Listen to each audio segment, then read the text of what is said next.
se escandaliza não, tá? Vamos sair do modo tradicional de pregar. Mas eu gostaria de fazer uma analogia. Estamos falando de pai e filho, ou pai e filhos, nada melhor do que exemplificar exatamente com o filho. E muitos pais que aqui estão vão entender muito bem essa palavra. Não vai ser uma palavra construída teologicamente, mas muito fácil de assimilarmos. Assim eu creio. Isso porque eu tenho 2 filhos, com aquela linda mulher que trouxe aqui, Davi. Rebeca agora nesse momento está no sub-11, inclusive os pais que têm filhos de 7 a 11 anos de idade, o sub-11 está acontecendo. Qualquer informação vocês podem procurar os irmãos da diaconia, eles vão estar informando vocês aonde está acontecendo o sub-11, tá bom? Então a Rebeca está no sub-11 agora, gostaria muito que ela estivesse aqui. Eu não combinei isso nem com Ellen, nem com Rebeca, muito menos com Davi. Só falei: Davi, quer pregar com o papai? Vai me dar microfone, papai? Igual no microfone. E essa mensagem nasceu porque há 2 semanas atrás eu estava orando, pedindo a Deus muita sabedoria, e na verdade como que eu deveria aprender a lidar com esse garoto aqui, porque meus filhos são totalmente diferentes. Quem tem mais de um filho aí, levanta a mão para mim, por favor. Então você sabe o que eu estou falando. E é engraçado, tem coisas que nós pagamos com a língua. Quando eu só tinha um, ou quando não tinha nenhum, eu ficava falando assim: absurdo, Kleber, esses pais que não corrigem os filhos, esses filhos precisam tomar umas palmadas, é falta de surra. E eu vi que a minha primeira veio uma lady, obediente, graciosa, mas também é desatenta, não é organizada, perde foco rápido. Eu falei assim: o próximo vai vir também da mesma forma, vou educar, porque foi a minha educação. Eu achava que era a minha educação. Só que eu tinha feito uma oração, eu queria um filho mais agitado. Ele até hoje fica jogando na minha cara: isso é culpa da sua oração. E aí Deus me deu esse aqui. Esse garoto pinga fogo. Eu não sei nem como ele está parado ainda no meu colo. Talvez é com vergonha de tanta gente olhando para ele. E ele me desafia. Ele é genioso, gente. Não sei quem ele puxou. Genioso. Quando ele quer fazer algo ou não quer, ele me confronta. Só que se tem uma coisa que me tira do eixo, eu, Renan, são pessoas desse jeito. Isso mexe com a minha estrutura. Só que ele é meu filho. E eu falei: Senhor, eu não estou sabendo lidar com meu filho.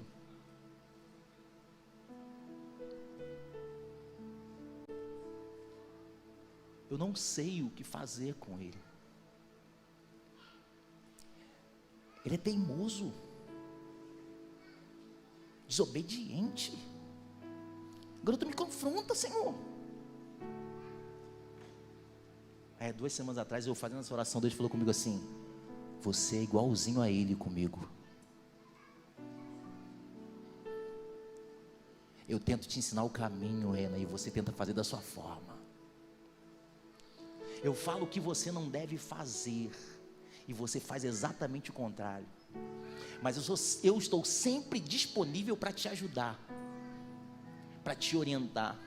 Eu perdoo as suas falhas. Eu perdoo todas as vezes que você ainda assim não ouve a minha voz, e ainda assim tento fazer você fazer a minha vontade. Esse garoto é exatamente a sua imagem para comigo. E eu falei assim: tá bom, você não precisa ser tão forte, já entendi.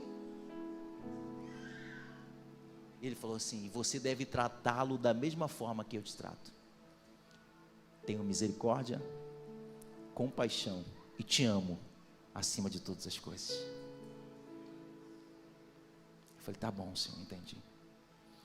Naquele mesmo momento eu entendi que eu precisava trazer isso para a igreja.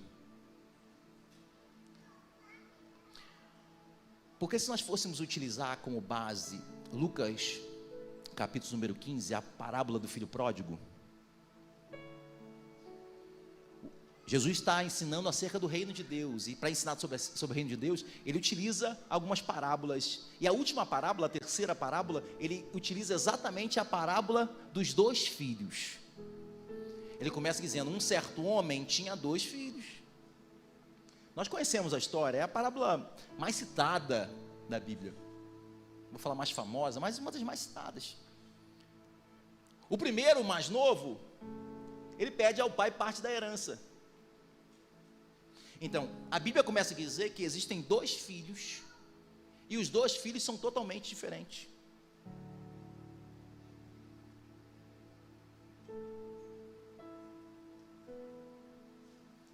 São totalmente diferentes. Um é impetuoso.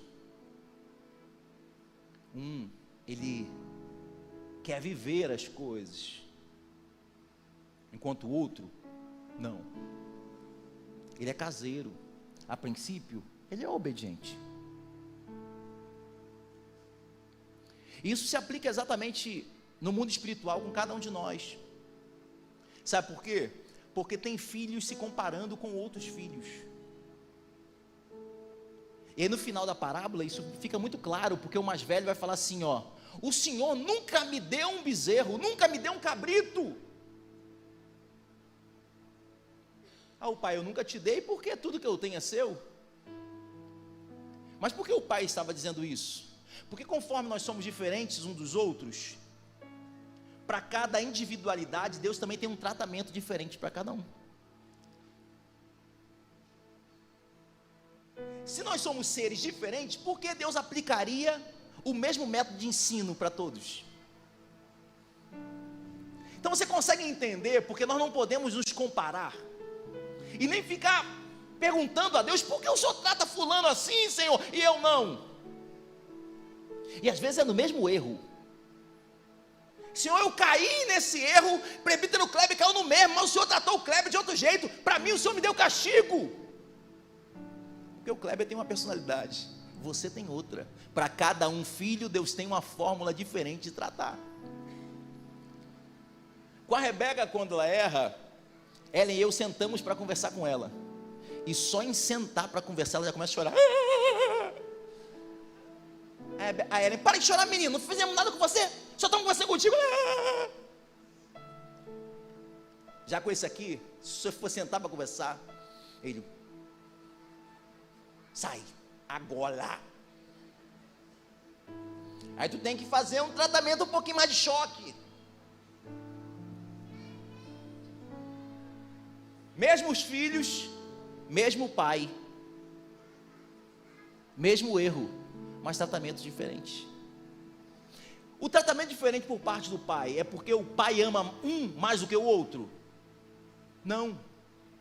É porque o pai conhece cada filho. Ele sabe a maneira correta como aplicar correção. Então talvez tenha alguém aqui que está falando assim: mas comigo, pastor, sempre é o mais difícil. Eu sou punido, eu sou punida. É como se Deus não me amasse. Não, Ele te ama. É porque Ele sabe que você é um pouquinho mais difícil, mais difícil. Ele precisa dar um tratamento um pouquinho mais de choque.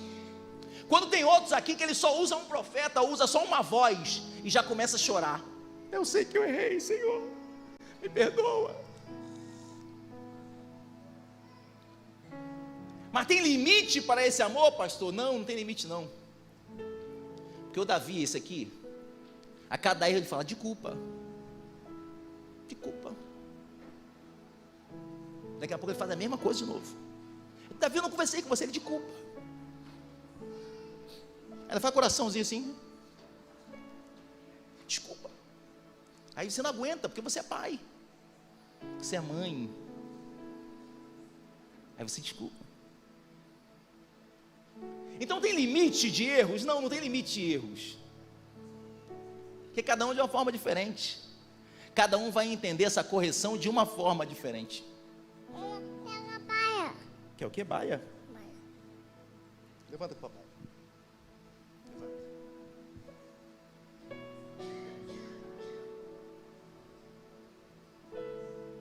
Cada um é do jeito diferente.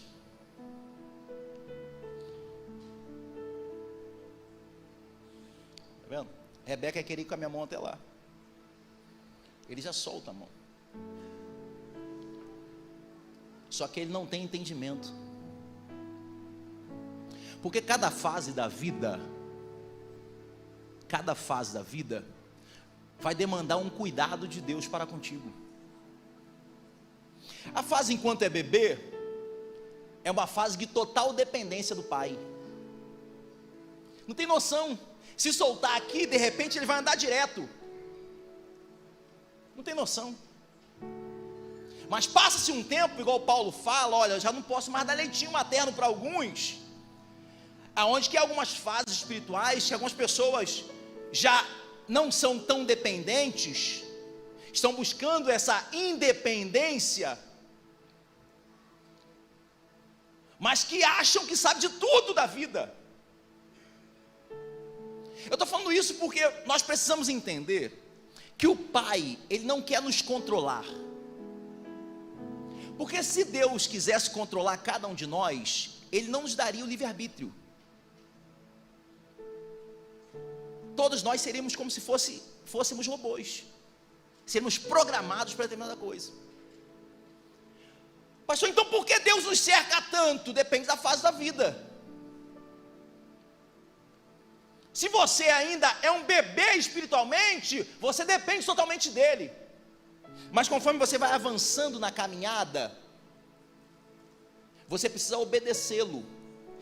E aí já não é mais um controle. O pai sempre fala para os filhos, não faz isso, porque o pai quer controlar? Nem sempre. Algumas mães sim. Se for minha esposa, sim. Ela quer os filhinhos dela tudinho debaixo da asa dela, se possível para sempre. É o jeitinho dela. Mas o pai quer controlar em si? Não. Criador. É porque ele sabe. Eu estou falando isso para que você entenda, aplicando na vida. Tem momentos que você quer dar um passo a mais, e ele está falando assim, não dá. É porque ele quer te controlar ou porque ele é ruim? Não. É porque ele sabe, pela experiência dele, que se você der um passo a mais, pode ser um abismo que vai acabar com a sua vida. Então não é por ele ser um controlador, é porque ele te ama e ele sabe. E aonde está o erro nosso? É porque nós não consultamos a ele. Nós vamos crescendo, avançando, e quanto mais nós avançamos, infelizmente a maioria está se achando que são independentes, ou conhece tudo da vida, e a verdade é que nós não consultamos mais a Deus. Nós temos a tendência de consultar a Deus quando tem problema. É igual um filho quando está endividado, e aí vai logo procurar o quê? O pai. Pai, me ajuda, me dá um empréstimozinho. Mas o pai hoje está falando assim, ó, a minha questão não é te controlar, na verdade eu quero ver você andar sozinho, sozinha. Eu quero ver você andar com as suas próprias pernas. Eu quero ver você correr, eu quero ver você saltar, eu quero ver você conquistar. Mas tem passadas que você está dando que eu tenho já essa experiência e sei, pela minha onisciência, que se você fizer isso, você vai se machucar. Então se você chegar na minha casa, a palavra que você mais vai ouvir quando Ellen e eu estamos juntamente com Davi é não, não, não, Davi, não sobe aí, não mexe aí, não toca aí, não tira. É o dia todo não, não, não, não, porque somos ruins. Não. Enquanto é isso, Rebeca já é mais velha, mas é diferente. Ela até obedece. E é muito engraçado, porque Eren às vezes fala para Rebeca, Rebeca, pega isso aqui. Nós estamos no quarto. Rebeca, pega isso aqui e leva lá na área. A Rebeca tem que atravessar mais ou menos 3 cômodos. Pega isso aqui. Rebeca sai. No primeiro cômodo ela...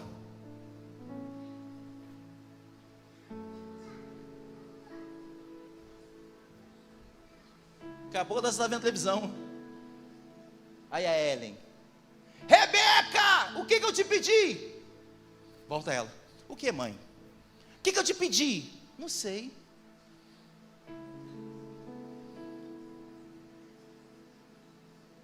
Também precisa do pai. Também precisa do cuidado do pai. É desobediente? Não. Mas também não segue as orientações que o pai deu. Um desobedece de cara e o outro no meio do caminho se perde. Porque fica encantado com as coisas que tem no mundo. Se encanta com as coisas que estão ao redor. E aí perde o foco. Aí o pai, com todo carinho, vem cá. Para ele, não faz isso. Senta aqui e fica de castigo. Para ela, senta aqui que eu tenho que falar contigo. Ela, é foco. Você consegue entender que para cada um, o mesmo amor, o mesmo pai tem métodos, processos diferentes? Irmãos, nós estamos avançando nessa caminhada da vida, nessa jornada espiritual cristã. E a grande questão é que muitos de nós não estamos ouvindo a voz do Pai. Alguns o Pai precisa apertar mais. Outros o Pai senta para conversar. Mas esse Pai nos ama.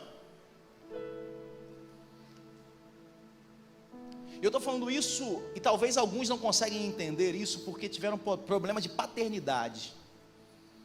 Eu vou orar depois no final sobre isso. Porque quando você fala de pai para uma pessoa que não teve a figura do pai, fica complicado dela entender. Mas hoje em Cristo nós vamos resetar isso. Eu só preciso que você foque nessa analogia. Filhos diferentes, métodos diferentes, tempo diferente. Vai ter filho que vai chegar mais rápido, mas vou ter outros que vão demorar. Mas esse pai vai sempre estar ali. Falando desse pai, vai. A grande questão é: nós estamos nos posicionando como filhos?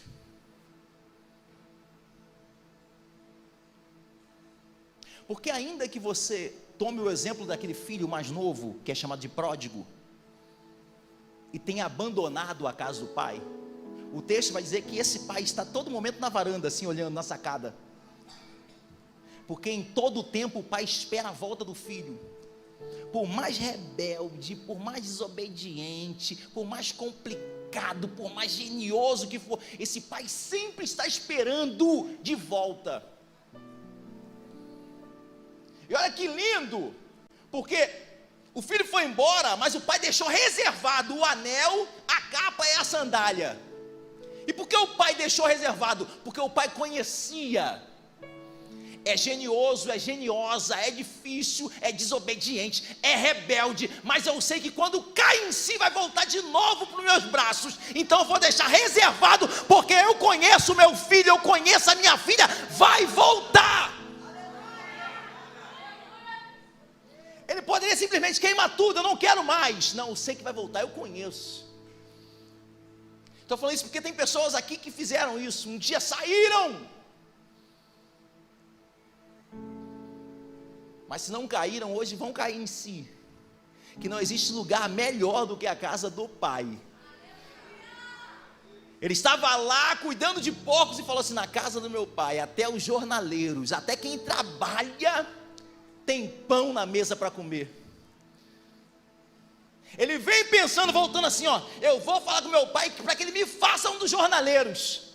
Ele já veio, ele volta ao caminho, ele está voltando o mesmo caminho que ele foi um dia, ele está voltando pensando, eu vou fazer esse discurso, meu pai, eu vou pedir isso para que ele somente me aceite como um servo, como um jornaleiro.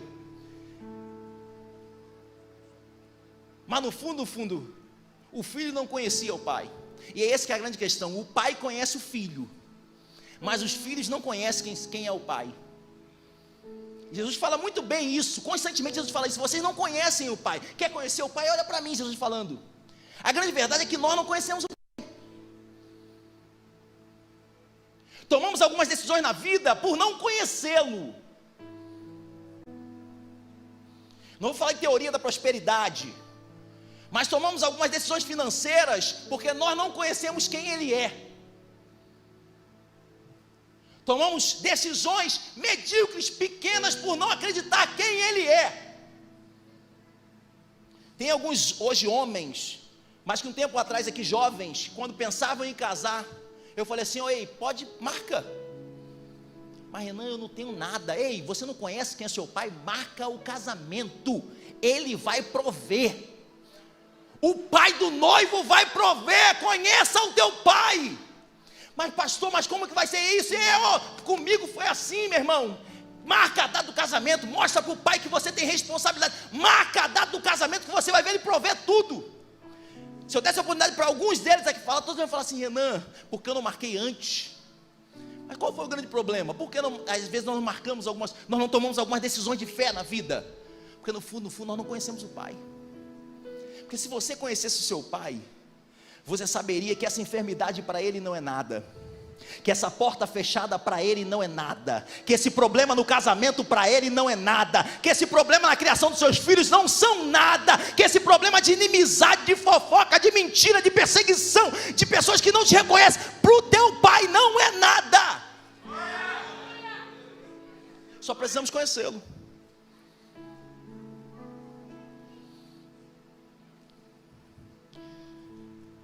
Como não deu para pegar Rebeca e Davi, se eu soltasse os dois aqui no púlpito, com certeza o Davi ia sair correndo para a bateria. Rebeca ia continuar sentada do meu lado. Mas sabe como seria o movimento da cabeça dos demais filhos? Todo mundo ia olhar para o Davi. E é engraçado que quem está aqui no púlpito consegue observar a reação da maioria de vocês. Se porventura descesse um grupo de crianças ou adolescentes ali daquela escada, a maioria de vocês ia prestar atenção ali. Ia virar o rosto para ali. E isso que acontece com a maioria dos filhos. É porque o pai está falando, mas a nossa atenção continua nos outros filhos. Sabe por que muitos de nós não prosseguimos em avançar? É porque muitos de nós estamos olhando para os filhos que caíram, que erraram, que não deram certo, e esquecemos de olhar para aquele que está dando direcionamento para a nossa vida.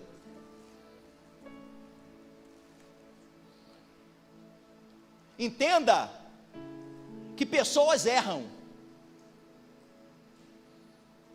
mas o pai nunca vai te dar um direcionamento para que você erre. Estou falando isso porque tem pessoas que estão dentro da igreja focadas em pessoas, em outros filhos. Todo filho está suscetível ao erro, vai cair, vai fracassar.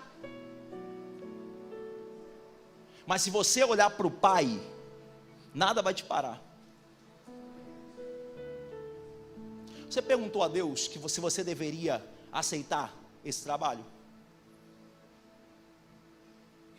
Você perguntou ao pai se você deveria ter filho agora ou mais à frente? Você perguntou ao pai que curso que você deveria fazer? Mas nós não perguntamos ao pai, porque tem coisas que nós achamos que nós já sabemos o que fazer. Só que o pai está disponível do lado, falando assim: ó, eu tenho a solução, só me pergunta. E é engraçado, alguns irmãos aqui mais velhos, uns cabeça branca, outros sem cabelo, quando nós éramos jovens, nós achávamos que nós sabíamos tudo. Aí depois, quando nós temos um pouquinho mais de experiência, somos pais, outros avós, aí nós podemos ensinar os nossos filhos naquilo que nós erramos.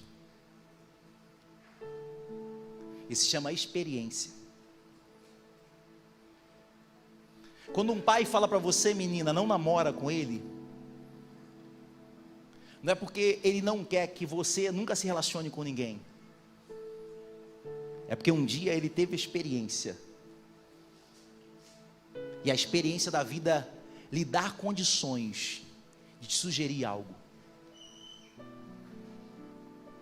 Quando um pai fala: filho, não faz aliança, não tem amizade com esse menino, porque não pode, esse menino não presta, é porque o pai já teve experiências com isso.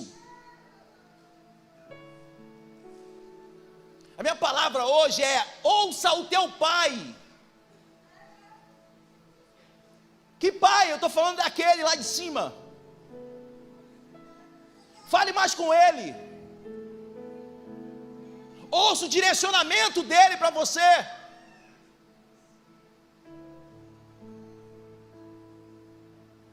Pergunte a ele as mínimas coisas, as grandes, mas também as pequenas. Porque todo pai quer estar ao lado do seu filho para vê-lo avançar e crescer. Fica de pé comigo, por favor. Vamos encerrar.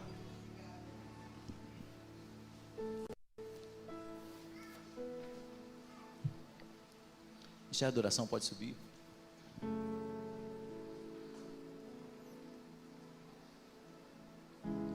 Hoje alguns filhos estão aqui que um dia pediram parte da sua herança e saíram. Deixaram de ser filho? Nunca deixou. Porque, Michele, por mais que os nossos filhos errem, eles sempre serão nossos filhos. Com certeza você já deve ter visto em alguma rede social algum vídeo de mães, de filhos que estão envolvidos em coisas erradas.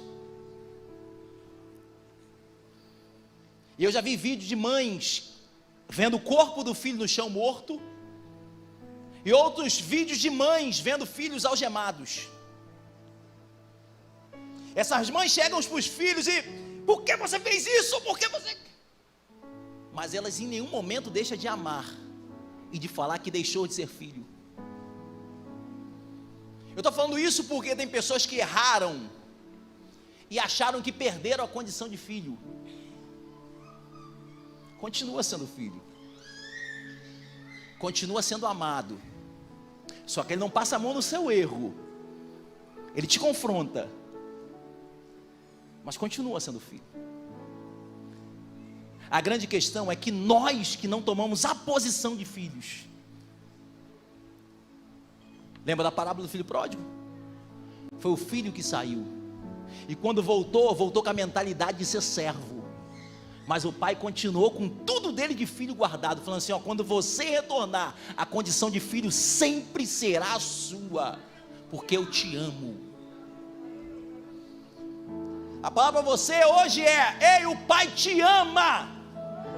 Ele nunca se esqueceu de você, ele nunca te abandonou, ele nunca virou as costas para você, ele nunca desacreditou de você nem do seu chamado. A grande questão que você precisa tomar posse é você se posicionar como filho ou filha.